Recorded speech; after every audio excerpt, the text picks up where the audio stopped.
Good morning dear students. आशा करती हूँ आप सभी स्वस्थ एवं सुरक्षित होंगे। बच्चों, आज हम आपके अभ्यास सागर की पुस्तक में दिए गए पाठ 1 साथ ही हाथ बढ़ाना का पुनराभ्यास करेंगे। आप पहले इन प्रश्नों को हल कर चुके हो। आज हम इनकी पुनरावृत्ति करेंगे ताकि आप कक्षा परीक्षा दे सकें।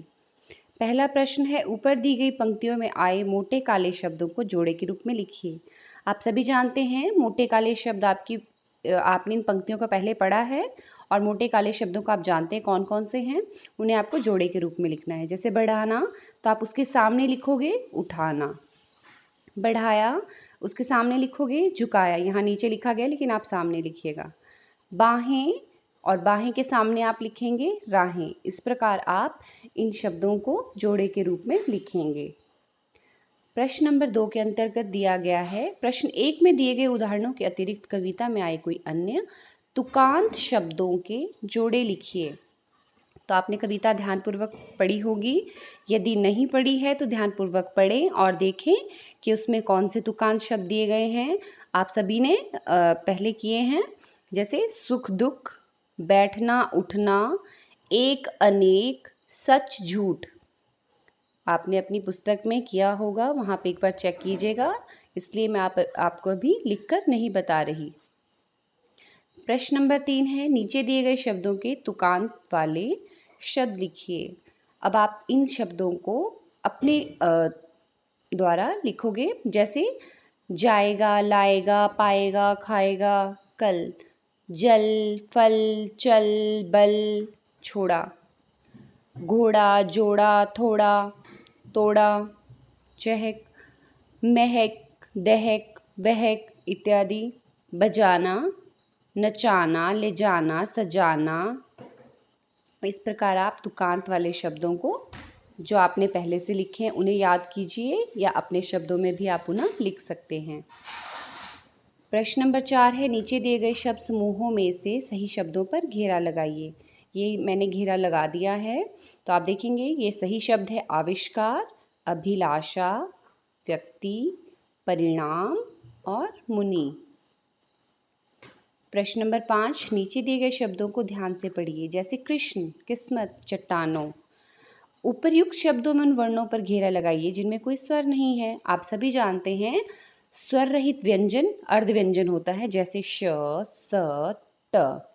ठीक है, इन्हें हम संयुक्त व्यंजन कहते हैं। यदि जब 2 या 3 व्यंजनों के बीच कोई स्वर नहीं होता तो वे सहयोगी या संयुक्त रूप से लिखे जाते हैं। इन्हें संयुक्त व्यंजन अथवा व्यंजन गुच्छ भी कहा जाता है। जैसे अर्ध व्यंजन के साथ पूर्ण व्यंजन, अर्ध व्यंजन के साथ पूर्ण व्यंजन।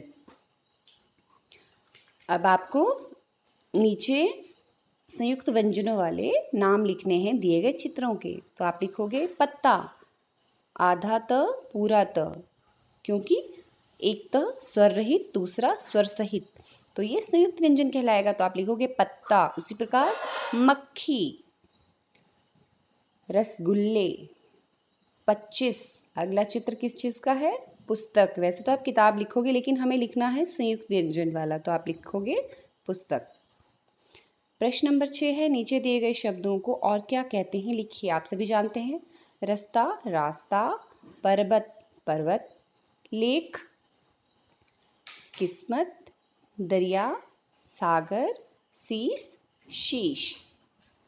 प्रश्न नंबर 7, नीचे दिए गए शब्दों के उल्टे अर्थ वाले शब्द लिखिए। आप पहले लिख चुके हैं, आप अभी से पुनः करेंगे। एक का उल्टा अर्थ या विलोम अर्थ क्या होगा? अनेक। अपने, पराए, सच, झूठ, दुख, सुख। इसी प्रकार प्रश्न नंबर 8 है, नीचे दिए गए शब्दों से वाक्य बनाइए। आपको कोई भी शब्द दिए जा सकते हैं, आपको उनके अपने आधार पे वाक्य बनाने हैं, अपने अर्थ, अपने शब्दों में। तो यहाँ पे मैं कुछ वाक्य आपको बताने जा रही हूँ, आप अपने शब्दों में भी वाक्य बना के लिख सकते हैं। साथी, मैं और मेरे साथी घूमने गए थे। मेहनत, मैं बहुत मेहनत करती हूँ या करता हूँ। नेक, मेरे पिता बहुत नेक पुरुष हैं। अकेला, वह घर में अकेला रहता है, मैं घर में अकेला रहता हूँ। इस प्रकार आप कोई भी वाक्य बनाकर लिख सकते हैं।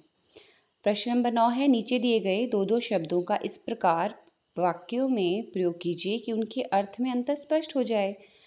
पता पता, पता पत्ता। आप सभी जानते हैं पता एड्रेस को कहते हैं और पत्ता लीफ। तो आपको वाक्य भी उसी के आधार पे बनाने हैं। मुझे मेरे घर का पता मालूम है। ठीक है, मुझे घर का रास्ता पता है। मुझे आपके घर का रास्ता पता है। या पत्ता, पेड़ से पत्ता गिर गया, यह पत्ता सूखा है। इस प्रकार आप अपने शब्दों में वाक्य बना के लिखेंगे। बचा बच्चा। ठीक है, मैं आज बाल बाल बचा। बच्चा खेल रहा है, बच्चा हंस रहा है, बच्चा रो रहा है। कुछ भी वाक्य बना के लिख सकते हैं। समान, सम्मान, समान बराबर, सम्मान किसी को इज्जत देना। हम सब एक समान हैं, लड़का लड़की एक समान है, हम सब भारतीय एक समान है। सम्मान, हमें सभी का सम्मान करना चाहिए, हमें सभी की इज्जत करनी चाहिए। तो समान शब्द का प्रयोग किया जाएगा क्योंकि आपको वाक्य में जो शब्द दिया गया है उसी का प्रयोग करना है। यदि इसके स्थान पे सामान, मैंने बाजार से सामान खरीदा, सामान बहुत हल्का था। इस प्रकार आप जो भी आपको शब्द दिया गया है उसके आधार पर वाक्य बनाकर लिखेंगे।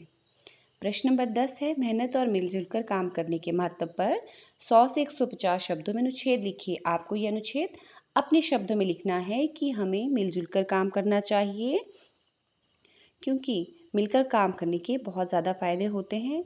इससे चारित्रिक गुणों का भी विकास होता है, सहयोग की भावना बढ़ती है, आपसी संबंध मजबूत होते हैं और कठिन से कठिन कार्य भी मिलकर कार्य करने से सरल हो जाता है।